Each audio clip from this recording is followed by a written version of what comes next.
Whitehall, Glens Falls. It's 8 o'clock.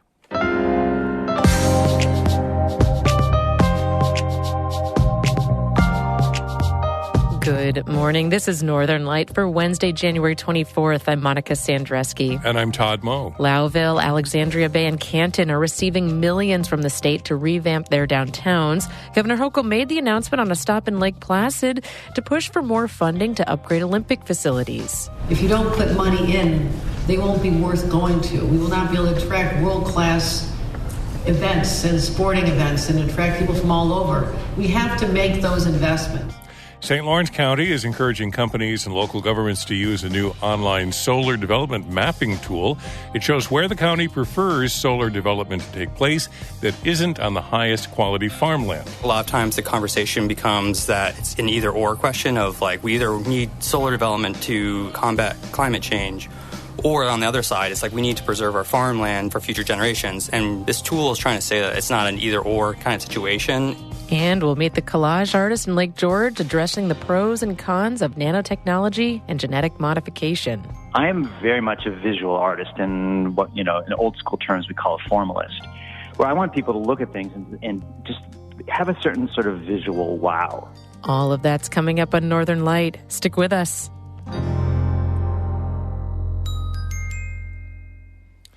Broadcast of Northern Light here on North Country Public Radio is supported by Mountain Orthotic and Prosthetic Services, a full-service practice committed to providing care for patients of all ages with offices in Lake Placid, Plattsburgh, and Malone. Details and referrals at mountainOandP.com.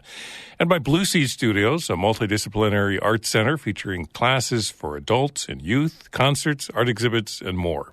BLUseedstudios.org.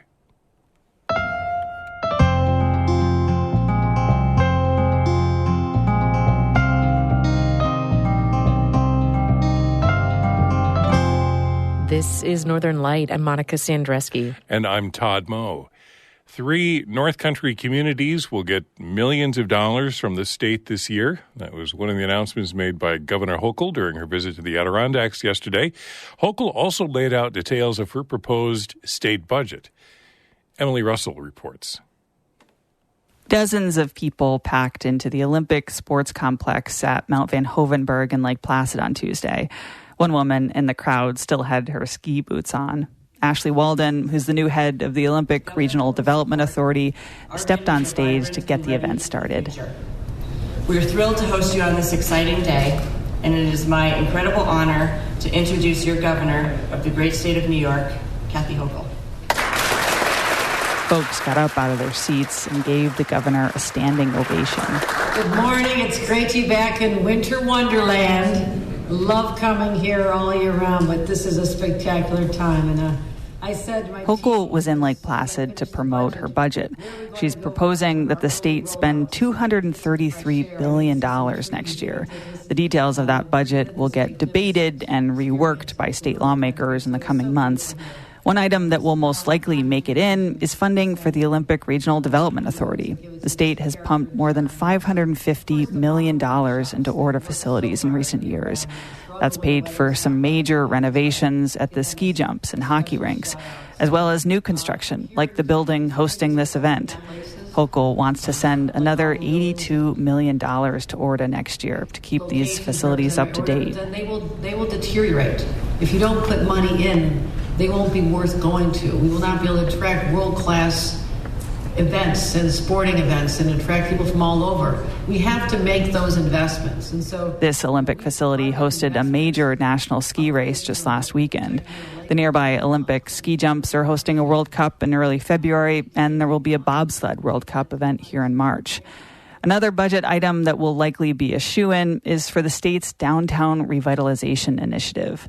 For years, New York has awarded $10 million grants to communities across the state.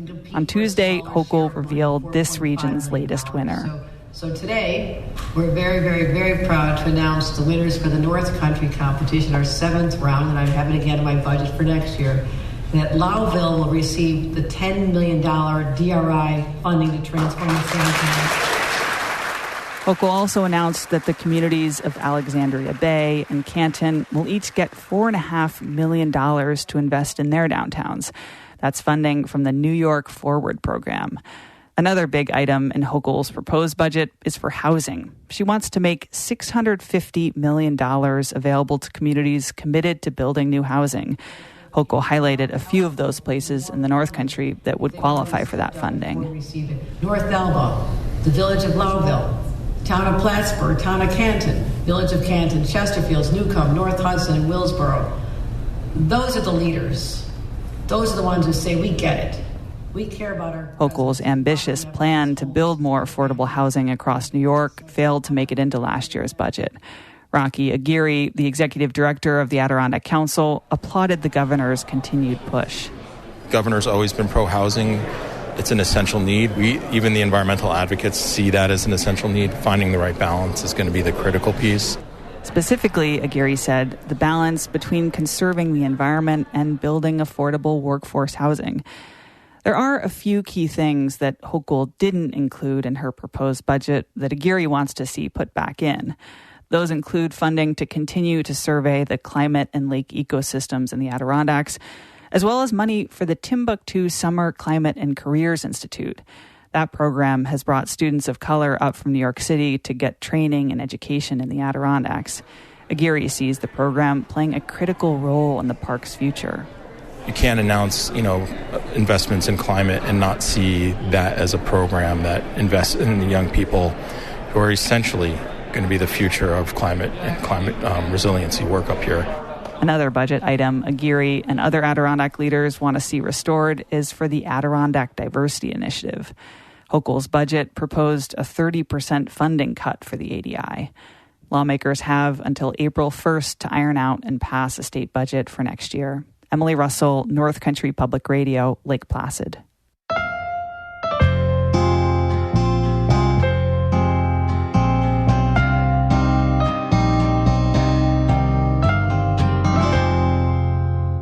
A man was convicted of second-degree murder yesterday after shooting and killing a woman in his driveway in Washington County last spring. 20-year-old Kaylin Gillis and her friends pulled into Kevin Monahan's driveway while trying to find another house last April. Authorities say Monahan came out to his porch and fired twice from his shotgun, with the second shot hitting Gillis in the neck. Monahan maintains it was an accident involving a defective gun. Essex County's district attorney is running to be the county's next judge. The Plattsburgh Press-Republican reports Christy Sprague wants to replace the current judge, Richard Mayer. Mayer reaches the mandatory retirement age of 70 this year. Sprague was elected district attorney in 2009. She's running as the Republican challenger to Amy Quinn. Quinn is a Lake Placid Democrat who serves as the principal court attorney under Judge Mayer. The term for county judge is 10 years. The role handles surrogate, family, and county courts. If either Sprague or Quinn win, it will be the first time a woman would hold the seat.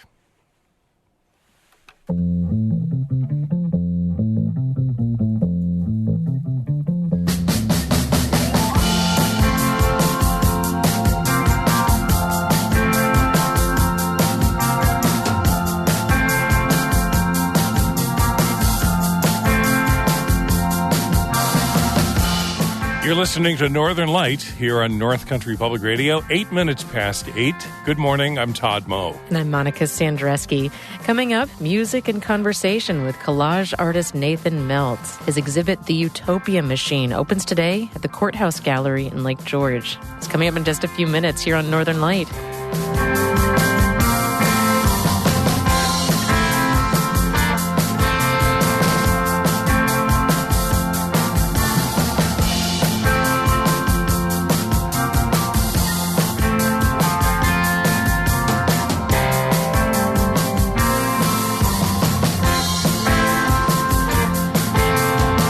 Music by Lucas Garrett out of Glens Falls.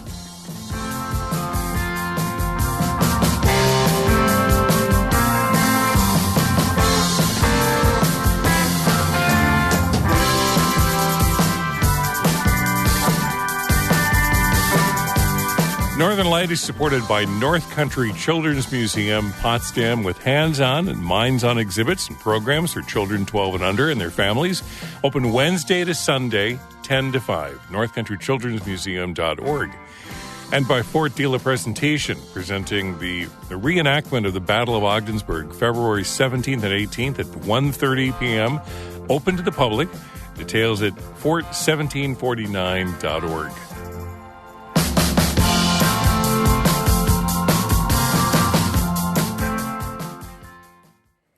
New York State is under intense pressure to get more electricity from renewable sources. That means it's looking for land all over the state for solar projects, and a lot of that land is farmland. Some people in the North Country agriculture are concerned developers could take big bites out of the region's highest quality farmland. Catherine Wheeler reports officials in St. Lawrence County are encouraging developers to use a new online tool to think about where the project should go. St. Lawrence County's land is what makes the region attractive to solar developers. It's cheap and often cleared of trees for farming. Plus, there's capacity to connect with substations. But the county wants to make sure that developers and local governments are thinking about how to best use the land. Samuel Joseph works in the planning office. I think a lot of times the conversation becomes that it's an either-or question of we either need solar development to combat climate change, or on the other side, it's we need to preserve our farmland for future generations. And this tool is trying to say that it's not an either-or kind of situation. Joseph says what matters is keeping the best farmland available for agriculture and just being more strategic about where solar can be developed. That's why the county's planning office created the Solar Development Mapping Tool. It uses data from different government agencies to plot out each parcel of land in the county. And when they put it together, the planners layered in the places where solar development wouldn't be allowed, like protected forests and wetlands. We then took out the prime soils of the county, so that the best farmland, and then basically I just kept erasing all those things, and what was left that's within 5 miles of a substation was designated as these areas that we're calling suitable for solar development. Joseph says the map identifies at least 17,000 acres across the county that are preferred for solar. No one is required to use the tool as part of an application for solar development. Joseph says it's mostly for developers to look at when they're thinking of proposing a project, and for town and village planning boards when applications come in. He says it could save time during the approval process. If they go through and identify these parcels that are good for development before it even gets to that stage, they can save themselves a lot of time and money, and then potential being denied by the planning board. At a recent meeting, county legislators said they want to get this tool out there so the developers know what's preferred.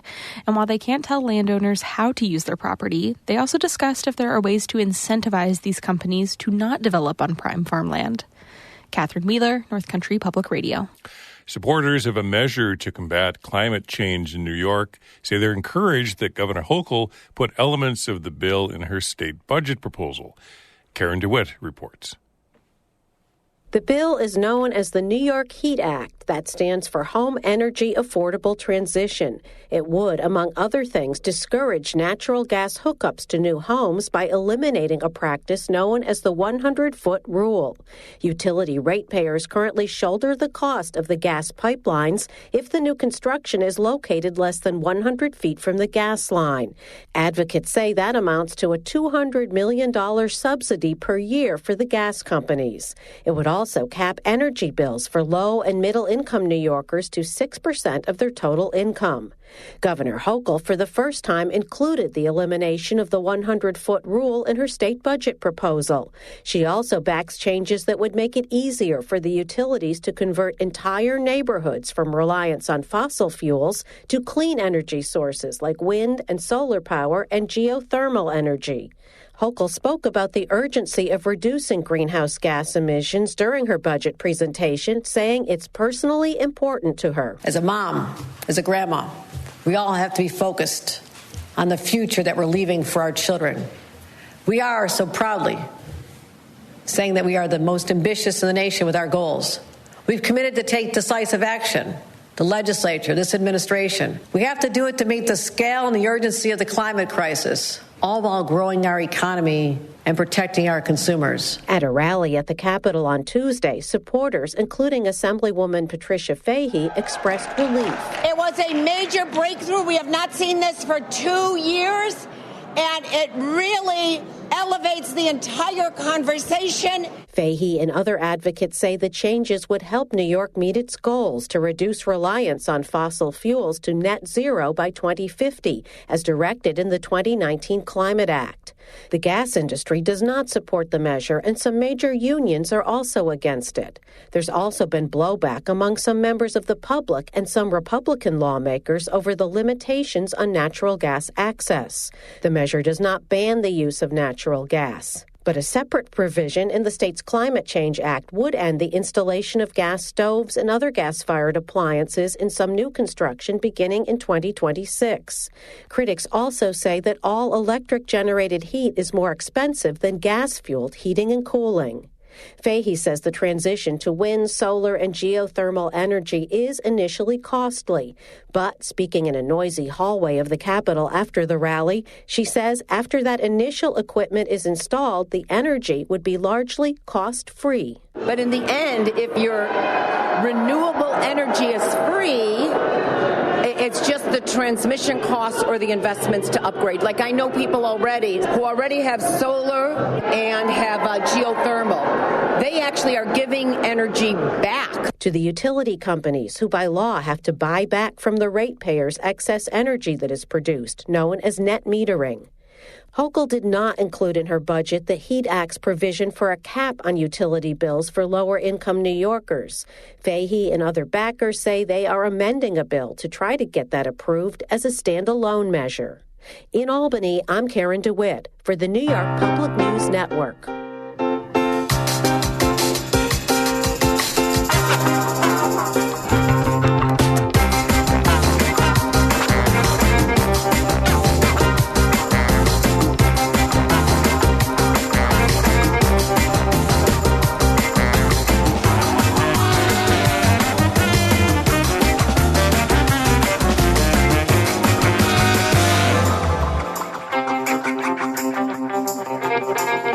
You're listening to Northern Light here on North Country Public Radio. I'm Todd Moe. And I'm Monica Sandreski.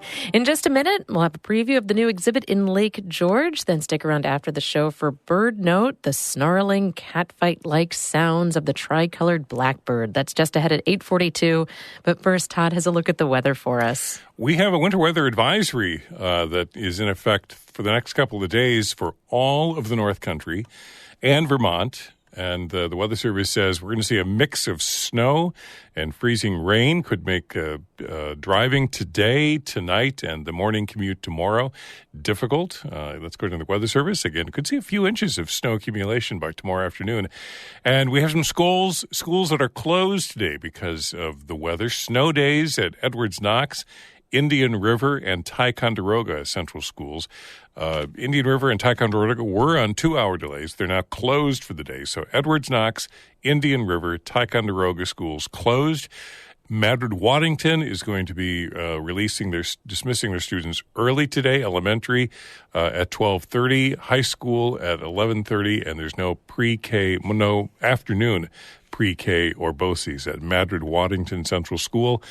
And these schools are on 2-hour delays. Beaver River, Belleville, Henderson, Bolton, Carthage, Copenhagen, Crown Point, General Brown, Gouverneur, Indian Lake, Johnsburg, Lake George, Lake Pleasant, Lowville Academy, Sackett's Harbor, South Jefferson, South Lewis, and Warrensburg Central School. Again, a winter weather advisory in effect through tomorrow.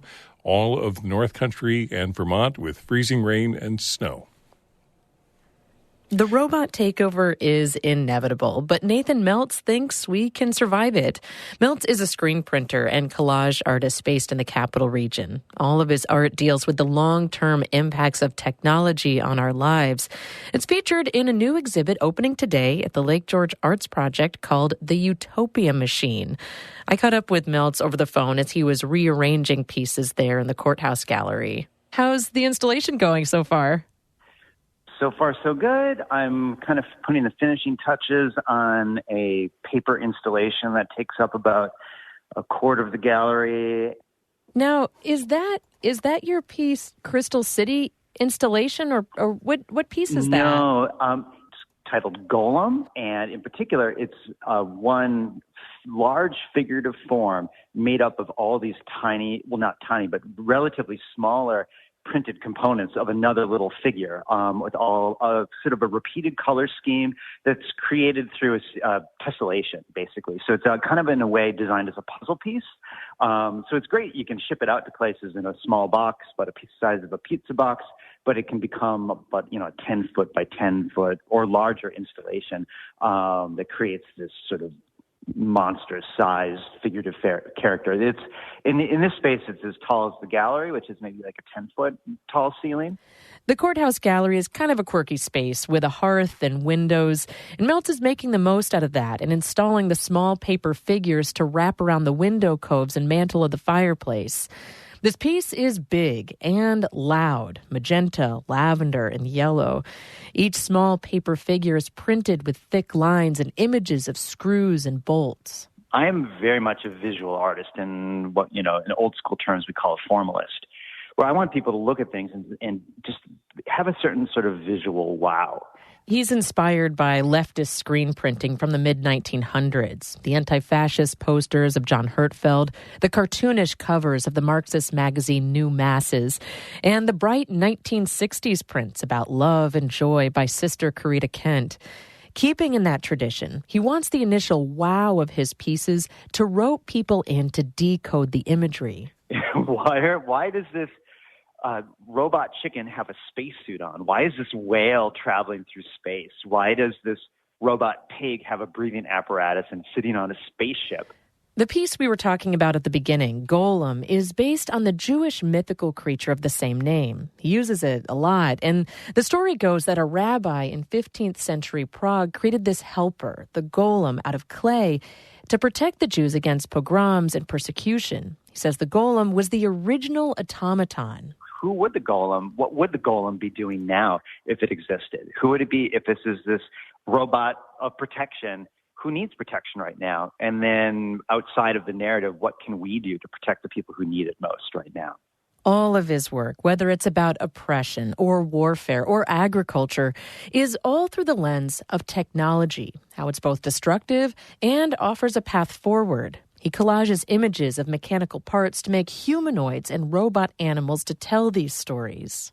So I'm looking around the gallery. There is a spore cannon, which is a really silly piece, and it's really colorful with a lot of magenta and greens, and this giant mechanical collage of this cannon shooting these spores off into space, and little automaton robots carrying loads of spores to get shot off into through this conveyor belt system. You can see an Earth in the distance. It's sort of like a spacescape, and it's all really textured because it's there's some elements that are digital, and there's like digital collage, and some of it is based on hand collage, and there's this little speckling texture that I create by blowing basically what's called a screen filler through a ceramic atomizer, just to create like a very handmade airbrush effect. And there's a lot of painterly effects. So there's like dripping paint and splatter paint, the collage and color and robots and story. And that's that piece. Yeah, it's out there. Spore Cannon is one of many pieces in the show about climate change. He worries humans will have to help fungi and animals and plants escape into outer space in order to survive. It's a silly concept because I'm hoping people will realize, we really need to do something. We really need to help change our world so we don't have to flee over a burning climate change world.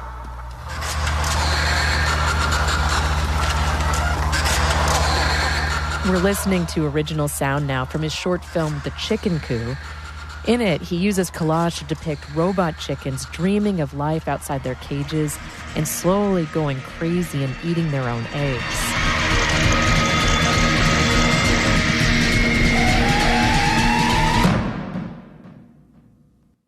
His work is part nightmare, part silly, part cautionary, but ultimately hopeful. That video ends with an extended shot of real chickens roaming freely in a meadow. Meltz says he resonates with Nina Simone's assertion that the artist's responsibility is to reflect the times and respond. I'm trying to tell stories, whether they're playful, silly, or doomy, gloomy, but about ways to show us a path for something better, the ways to protect people, the ways to share resources, the ways to battle inequities, whether it's fascism or capitalism or colonialism. So I don't, some people could view these as depressing tales. I view them as a way forward in reimagining a better world. The difference between a dystopian and a utopian, he says, is that the utopian is an optimist. Nathan Meltz's exhibit, The Utopia Machine, opens today at the Courthouse Gallery at the Lake George Arts Project. Monica Sandreski, North Country Public Radio. Meltz also dabbles in music with his group Nathan Meltz and the House of Tomorrow. So we'll go out with music from their 2023 album, Tales of Failed Utopias. This is their song, Time Machine.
Put 'em back in the museum vitrines. It's time to labor on in the basement black and work until you break your back and get on with your real life, please.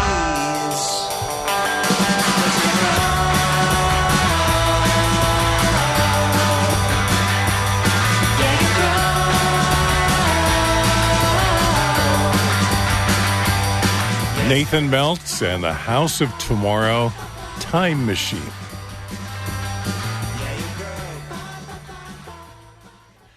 Coming up on 28 minutes past 8, this is Northern Light here on North Country Public Radio. Friday morning, we're going to check in with the duo Archi. We're media sponsor for 2 live performances of the duo, an award-winning electroacoustic violin and cello duo. They're performing Saturday night at Lake Flower Landing in Saranac Lake, and then Sunday afternoon at the Saranac Fire Hall, presented by Hill and Hollow Music. For ticket information, check our website, ncpr.org/calendar. And don't forget to check out the concert series, the Black River Valley Concert Series, coming up this weekend at the Lewis County Historical Society. The group Bear Tracks, it's their first show of 2024, and they will be raring to go and hope to see you there. You can find out more at lewiscountyhistory.org.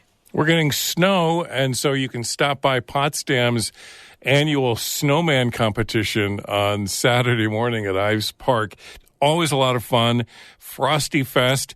Stop by and build a snow person or a creature starting at 11 o'clock in the morning. Free hot chocolate and cookies. That's the best part. And a winter story walk. And for more information about Frosty Fest in Ives Park in Potsdam, you can check our website, ncpr.org/calendar. That's it for Northern Light on this Wednesday morning, the 24th of January. Morning Edition continues in just a minute. Then join us later this morning for a conversation with New York Times bestselling author Alex Elle. She and Jen White will talk about what it really means to heal ourselves. Plus, we'll hear reaction from the results from New Hampshire. That's coming up on 1A between 10 and noon. right here on North Country Public Radio. If you miss an episode of Northern Light, never fear. You can always listen back to the archive any place you get your podcasts. While there, subscribe to our daily news roundup, Story of the Day, our storytelling podcast, The Howl, our magazine-style show, Northwards with Mitch Tyke, or our most recent investigative podcast, If All Else Fails. You can find those any place you get your podcasts. I'm Monica Sandreski. I'm Todd Moe. Until tomorrow, be well.